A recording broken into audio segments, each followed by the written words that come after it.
ग्राम पंचायत पवाना अहीर कोटपुतली से सरपंच पद के प्रत्याशी श्रीमती सरवन देवी नायक धर्मपत्नी ग्यारसी लाल नायक को आने वाली 6 तारीख को गैस चूल्हे के निशान पर अपना अमूल्य वोट दे एवं सहयोग देकर विजयी बनाए।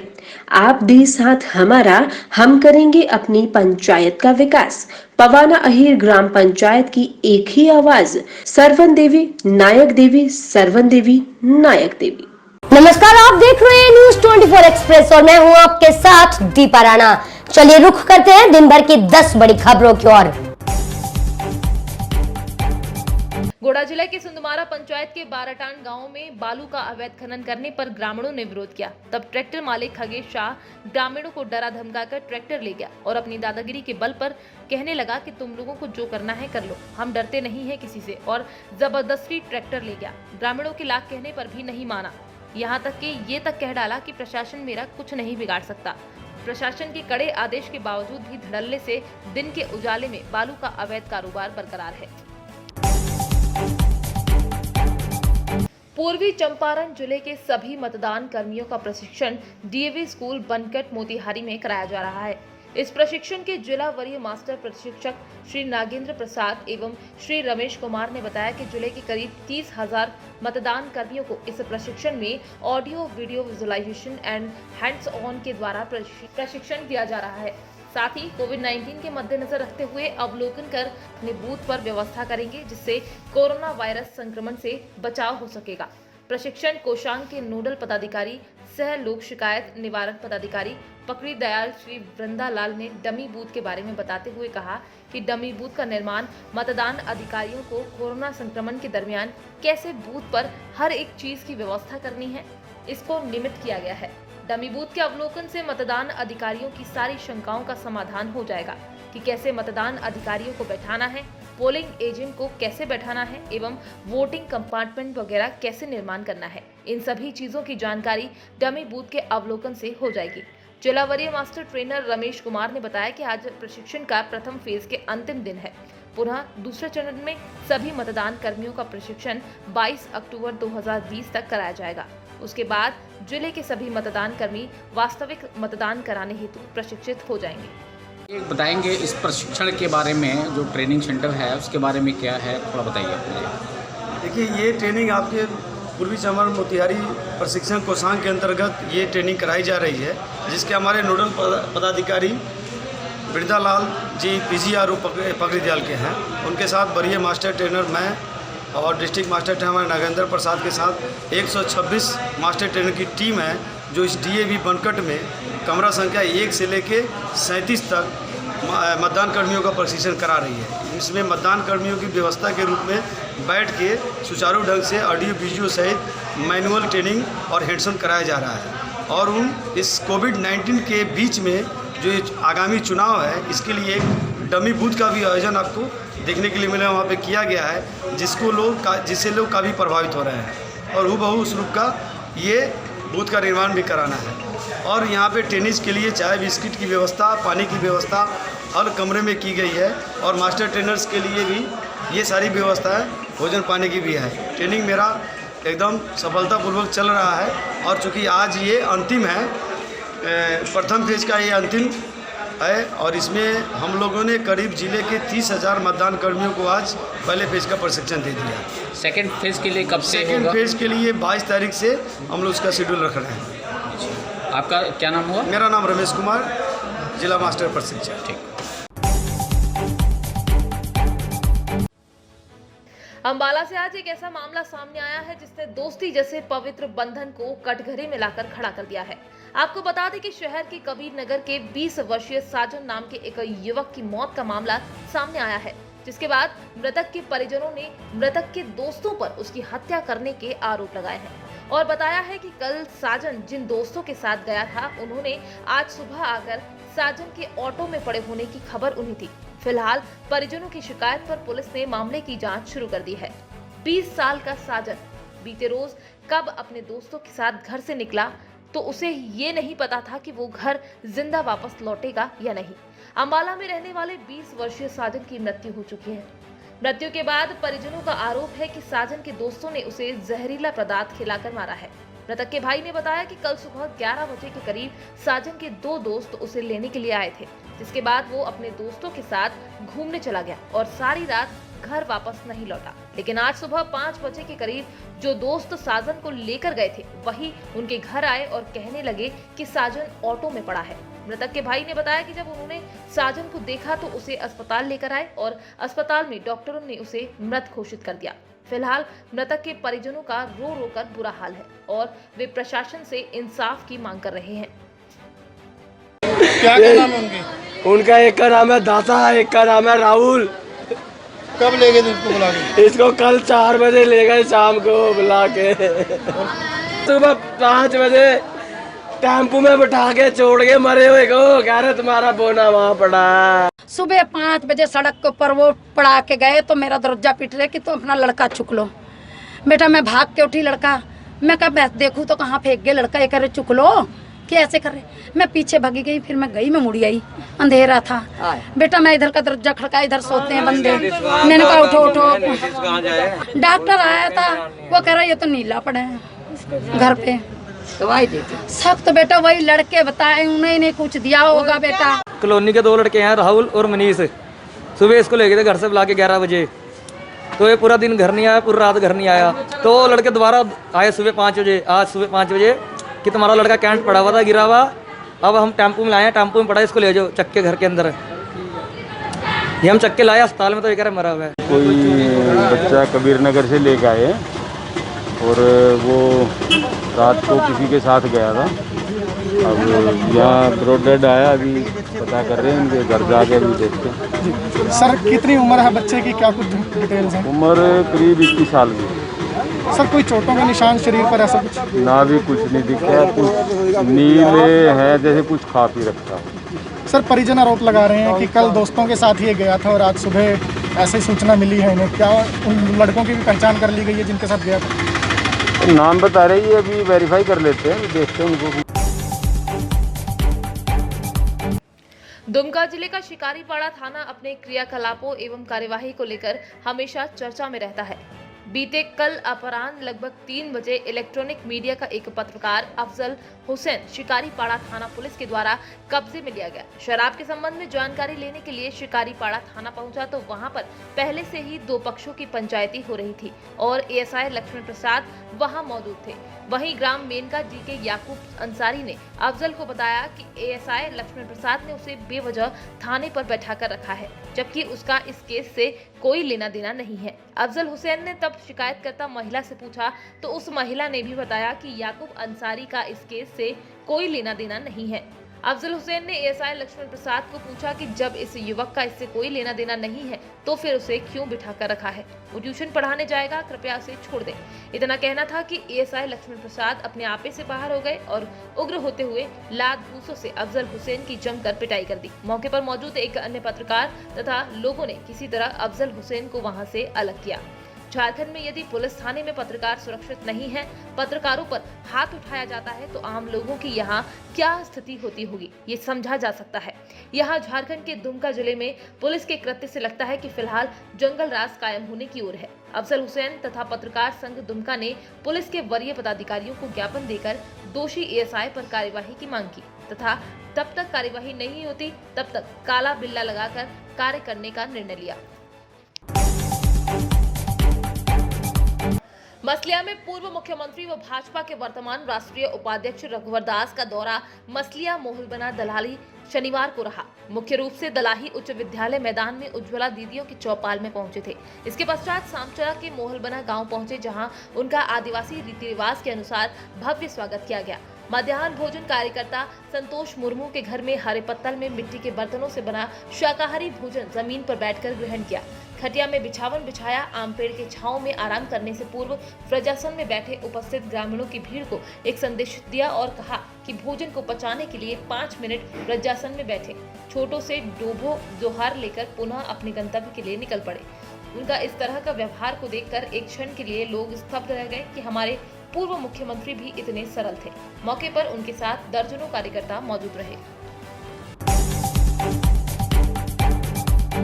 हाथ ठेला ठेलिया वाले ई रिक्शा चालकों द्वारा नगरपालिका प्रशासन द्वारा वसूली के विरोध में मोर्चा खोला गया। ई रिक्शा संचालन बंद कर करीब आधा सैकड़ा लोग नगरपालिका परिषद पहुंचे। नगरपालिका नियम विरुद्ध 20 रुपए प्रतिदिन की वसूली के विरोध में ये प्रदर्शन किया गया। रिक्शा चालक की दबंगई दिखाते हुए अवैध वसूली की जा रही है। संबंधित मामले में प्राप्त जानकारी के अनुसार जनपद के जालौन नगर क्षेत्र में आज उस समय अजीब सी स्थिति पैदा हो गई जब करीब आधा सैकड़ा ई रिक्शा चालक और हाथ ठेलिया लगाकर सामान बेचने वाले लोग नगरपालिका परिसर में पहुंचकर हंगामा करने लगे। इन लोगों ने आरोप लगाया है कि नगरपालिका द्वारा नियम विरुद्ध तरीके से 20 रुपए प्रतिदिन के हिसाब से वसूली की जा रही है, जिससे इन लोगों का शोषण किया जा रहा है। हालांकि आज शनिवार की वजह से नगरपालिका के प्रशासनिक अधिकारी मौके पर नहीं थे, लेकिन हंगामे की सूचना पर स्थानीय पुलिस और नगरपालिका प्रशासन के कर्मचारी मौके पर पहुंचे और उन्होंने लोगों को समझाया और कहा कि आप सभी लोग भ्रमित ना हो। शासन के आदेश के अनुसार हाथ ठेला लगाने वालों से 100 रुपए प्रतिवर्ष और ई रिक्शा चालकों से 1000 रुपए प्रतिवर्ष कर लगेगा। खाना खा रहे थे तो वो आए, बोले पैसा दो, तो हमने कहा पैसा भाई अभी खाना खा ले हम लोग, इसके बाद में आपसे बात करेंगे। बोले खाना बंद कर दो, पहले यहाँ पैसा दो। हम लोगों ने कहा कि पैसा नहीं देंगे, तो बोला कि अगर पैसा नहीं दोगे सौदा भरेंगे तुम्हारी और नहीं तो ठेला पलटा देंगे। तो रहे थे 20 रुपए लगेंगे, हाँ। 15 दिन बाद 50 रुपए रोज लगेंगे, हाँ। 15 दिन के बाद, हाँ। कल लगे नहीं दे रहे तो पलटा देंगे ठेला। किसने कहा था ये? जी लड़के ने कहा था, जो आए थे 6-7 लोग थे। अच्छा, नगर पालिका के कर्मचारी। हाँ। नंबर डाल के चला गया। आपसे 10 रुपए लिए हैं? पर्ची रसीद कुछ नहीं। खाना खाता हूँ मैं, पैसा पहले दो रोटी बाद में खाओ। ऐसा कहा गया? हाँ। कितने रुपए मांगे थे? 5 जने रोटी खा रहे थे खाना। और अपनी बात बताओ, क्या बताई क्या? राज्य व केंद्र सरकार द्वारा चलाए जा रहे स्वच्छता पखवाड़ा अभियान के अंतर्गत उदयपुर जिले के सेमारी पंचायत समिति में स्वच्छता पखवाड़ा अभियान कार्यक्रम का आयोजन किया गया। कार्यक्रम में स्वच्छ भारत मिशन पर चल रहे तरह तरह के कार्यक्रमों के अनुरूप विभिन्न तरीकों से आमजन को जागरूक किया जा रहा है, तो वहीं स्वच्छ भारत संदेश को लेकर स्वच्छता प्रदर्शनी लगाई गई। 2 दिन पूर्व विधायक के बालक बालिकाओं द्वारा चित्रकला रंगोली बनाकर प्रदर्शन करते हुए लोगों को जागरूकता का संदेश दिया गया। कार्यक्रम में महात्मा गांधी के परिवेश में एक कार्यक्रम द्वारा भी स्वच्छता का संदेश दिया गया। इस मौके पर विकास अधिकारी रमेश चंद्र मीणा ने उपस्थित होकर सभी लोगों को स्वच्छता के विषय में अन्य विशेष जानकारियां दी। ग्राम पंचायत मदनपुर में गरीब मजदूरों को मनरेगा से काम नहीं मिल रहा है एवं फर्जी तरीके से मनरेगा की राशि निकाली जा रही है। एक तरफ तो केंद्र सरकार गरीबों को कोरोना काल में रोजगार गारंटी स्कीम से गरीब एवं बेरोजगार लोगों को काम उपलब्ध करा रही है, वहीं दूसरी ओर नरसिंहपुर जिले में इसका उल्टा देखने को मिल रहा है। ताजा मामला नरसिंहपुर जिले की जनपद पंचायत चावरपठा की ग्राम पंचायत मदनपुर का है, जहां पर पात्र गरीब एवं बेरोजगार लोगों को सरकारी नाली निर्माण एवं नालेप निर्माण कार्य से भगाया जा रहा है। ग्रामीणों का आरोप है कि यहां पर ग्राम पंचायत मदनपुर द्वारा निर्माण कार्य नहीं कराया गया है। यहां पर सिर्फ कागजों में निर्माण कराया गया है और मनरेगा की राशि गलत तरीके से निकाली गई है, जो गबन के रूप में आती है। शासन प्रशासन से जांच कराने की मांग को लेकर ग्रामीणों द्वारा मांग की गई है। क्या नाम है? राजन ठाकुर। किस पद पर हो? मेंबर। ग्राम पंचायत द्वारा माताबाई के मठ पर क्या निर्माण कार्य कराया गया कागजों? कराया, कुछ समझ में नहीं आई। अब जो कचरा घर बनवाया तो वो भी नहीं बना है, ये तो शोक गड्ढा वाला बना, वो भी नहीं बना, पैसा नहीं करा गया। क्या कागजों में निर्माण हुआ यहाँ पर? हाँ, कागजों में निर्माण हुआ। इसकी शिकायत अब कहाँ करोगे आप? अब करेंगे जहाँ शिकायत विधायक जी है, चाहे होते ब्लॉक में, कहीं तो करना पड़ेगा जब तो बनेगा। क्या नाम है? छोटे लाल। कौन गांव के निवासी हो? मदनपुर। क्या समस्या है यहाँ की? यहाँ पर बहुत सी समस्या हैं। यहाँ पर ये कचरा घर नहीं बना अभी तक और पैसे निकाल लिए। कचरा घर के साथ साथ क्या नहीं बना हुआ? यहाँ पानी सोखता भी नहीं बना। लगभग कितने रुपए निकाले होंगे? लगभग अब ये तो मालूम नहीं है, लेकिन सुनी है कि 30,000 रुपये निकलते हैं एक कचरे घर के। तो यहाँ पर कुछ निर्माण कर नहीं पाएगा? कुछ नहीं। पंचायत द्वारा कागजों में बनाए क्या? हाँ, कागजों में बनते हैं। क्या नाम? किस पद पर हैं आप? सचिव ग्राम पंचायत में। खेरापति मठ पर नाडेप की जो मनरेगा में राशि निकली है, ना वहाँ सोकपेट है ना नाडेप बना। खेरापति मठ मदनपुर में जो नाडेप है वहाँ विवादित होने के कारण अभी वहाँ बन नहीं पाया है। उसको किसी अन्य जगह या तो वहीं पर जगह बनाया जाएगा या फिर किसी अन्य जगह शिफ्ट करके बनाया जाएगा। वहाँ पर जो सोकपेट आप बोल रहे हैं, सोकपेट जहाँ बनाना था वहाँ किसी निजी जगह है, श्री राजीव खरे की, उन्होंने वहाँ ऑब्जेक्शन लिया था, तो वो सोकपेट वहाँ पर जो हरिराम काची है उनके यहाँ बनाया गया। मनरेगा से राशि तो निकली हो। हाँ बिल्कुल, विवादित होने के कारण अभी वो स्टाफ है उसको बनाना। दूसरा मामला है सुखराम ठाकुर के घर से छोटू फाउंडेशन ऐसी संस्था है जो कि गरीब, असहाय, निर्धन बच्चों को पढ़ाई के लिए प्रोत्साहित करती है और वहीं निर्धन बच्चों को जो कि रेलवे स्टेशन, बस स्टॉप जैसे इलाकों में आए दिन देखने को मिलते हैं, ना तो उनके जीवन में कोई खुशियां होती हैं और ना ही कोई सपना। ये बच्चे अपने पेट पालने के लिए भीख मांगते हैं या कहीं गुब्बारे बेचते हुए नजर आते हैं। बच्चों के पास ना तो घर है और ना ही एक वक्त का खाना। इन बच्चों को छोटू फाउंडेशन ने अपनाया और उन बच्चों को पढ़ना, लिखना, खाना खिलाना, समाज में जीने का तरीका बताया, क्योंकि यही हमारे देश की सबसे बड़ी धरोहर है। गरीबों की सहायता करना ही हमारा परम कर्तव्य है। वहीं परिवर्तन एक पहल के पदाधिकारियों ने अपना जन्मदिन छोटू फाउंडेशन के उन गरीब बच्चों के साथ मनाया। केक काटकर उन्हें केक खिलाया, बच्चों को चॉकलेट भी बांटी। परिवर्तन एक पहल के राष्ट्रीय अध्यक्ष रमा शर्मा, महासचिव विनीत यादव, प्रदेश अध्यक्ष ममता अग्रवाल, राष्ट्रीय महासचिव प्रियंका सिंह, मीडिया प्रभारी हैदर अली सभी मौजूद रहे। आपका नाम क्या है? एडवोकेट प्रियंका सिंह। हाँ, ये आज का जो कार्यक्रम हुआ किस आधार पर हुआ है? ये हमारे परिवर्तन एक पहल और छोटू फाउंडेशन के बच्चों के साथ में मिलकर किया है। हम सब पदाधिकारियों ने, आज हमारे एक पदाधिकारी ओमकार जी का बर्थडे है, तो हम ये चाहते हैं कि जो समाज में निचले वर्ग के बच्चे हैं उनको शिक्षा और उनको जो भी उनकी प्रॉब्लम्स हैं उनको आगे लेके आएँ, उनके लिए सरकार को अवेयर करें, लोगों तक इनकी बातों को पहुँचाएँ, क्योंकि शिक्षा ही एक ऐसा मार्ग है जो हमें कुरीतियों से, बुराइयों से बचा सकता है। शिक्षा, ये शिक्षित होंगे तो ये क्रिमिनल माइंडसेट और इनका इंटेंशन भी ठीक होगा, आगे ये समाज में बुरी चीज़ों से दूर रहेंगे। आपका नाम क्या है? डॉक्टर ममता अग्रवाल। परिवर्तन एक पहल में मैं प्रदेश अध्यक्ष के पद पर हूँ। आज हम लोग यहाँ छोटे फाउंडेशन में एकत्रित हुए हैं। आज से हमने एक ये मुहिम चालू की है कि जिस किसी सदस्य का जन्मदिन होगा तो वहाँ पे हम कुछ इस तरह के कार्य करें, बच्चों को खाना देना या शिक्षा देना, इस तरह की एक मुहिम शुरू की है हम लोगों ने। हमारे संगठन के सभी सदस्य, जिस भी मेंबर का फैमिली किसी मेंबर का बर्थडे होता है या हमारे खुद का मेंबर का बर्थडे होता है, तो वो इस तरह की क्रियाएं करेगा, जैसे खाना वितरण करना, जगह जगह जाके कपड़े देना, इस तरह की हमने आज से एक मुहिम शुरू की है। आज हमारे संगठन के ओमकार जी का जन्मदिन है, तो सर आज से ही मुहिम हम लोगों ने स्टार्ट की है। आपका नाम क्या है? आपका नाम क्या है? हाँ जी, आज का कार्यक्रम क्या कार्यक्रम था? आज हमारे संगठन के परिवर्तन एक हमारे सामाजिक संगठन है, उसके सदस्य ओमकार जी का आज जन्मदिन के उपलक्ष्य में उन्होंने यहाँ छोटू फाउंडेशन के बच्चों को खाने के पैकेट दिए। आगे का आपका क्या लक्ष्य है? हमारा यही है कि सामाजिक थोड़ा सा कार्य करने के लिए शिक्षा के क्षेत्र में बच्चों को आगे प्रोत्साहित करें और जो शिक्षा से दूर हैं, बाल श्रमिक के बच्चे स्कूल से काफ़ी दूर हैं, उनको स्कूल के लिए प्रोत्साहित करना और समाज में जो कुरीतियाँ हैं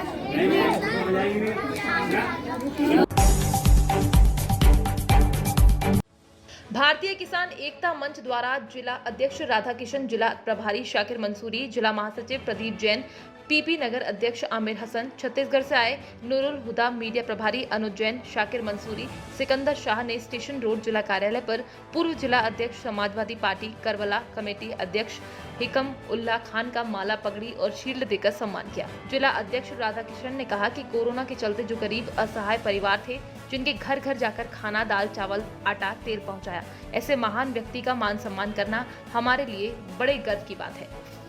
आपका नाम क्या? जी, शाकिर सिद्दीकी, जिला प्रभारी फिरोजाबाद, किसान एकता संघ। आज का जो कार्यक्रम हुआ है किस उपलक्ष्य में हुआ है? आज जो है ये कोरोना काल में हमारे हिकमत भाई जो हैं, ये यहाँ के समाज सेवक हैं और इन्होंने बड़े दिल खोल के हम लोग के साथ में मिलके और जितना भी हो सका है काफ़ी इन्होंने जो है समाज की सेवा की है। तो उस प्रोग्राम उसको देखते हुए उसके मद्देनज़र हमने ये हमारे किसान एकता संघ ने ये एक वो मीटिंग रखी है जिसमें इनका हिकमतुल्लाह साहब का स्वागत किया गया है और इन्होंने हमारे किसान एकता संघ के साथ हमेशा साथ में चल के और हमेशा हम लोगों का हौसला बढ़ाया। हम भी चाहते हैं कि ये भी आगे जितना ज़्यादा से ज़्यादा हो उतना तरक्की करें।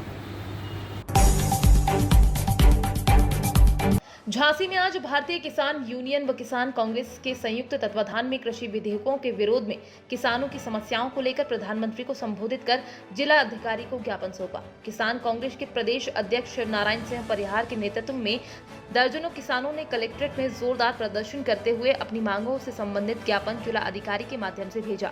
शनिवार को झांसी के गांधी पार्क में भारतीय किसान यूनियन एवं किसान कांग्रेस के तत्वाधान में किसान कांग्रेस के प्रदेश अध्यक्ष शिवनारायण सिंह परिहार के नेतृत्व में दर्जनों किसानों ने धरना देते हुए हाल ही में केंद्र सरकार द्वारा पारित कृषि बिल को काला कानून ठहराते हुए उनको तत्काल वापस ले जाने की मांग की और अपनी आवाजें बुलंद की। साथ ही किसानों की अन्य समस्याओं का भी पुरजोर तरीके से उठाते हुए उनका निराकरण कराए जाने की मांग की।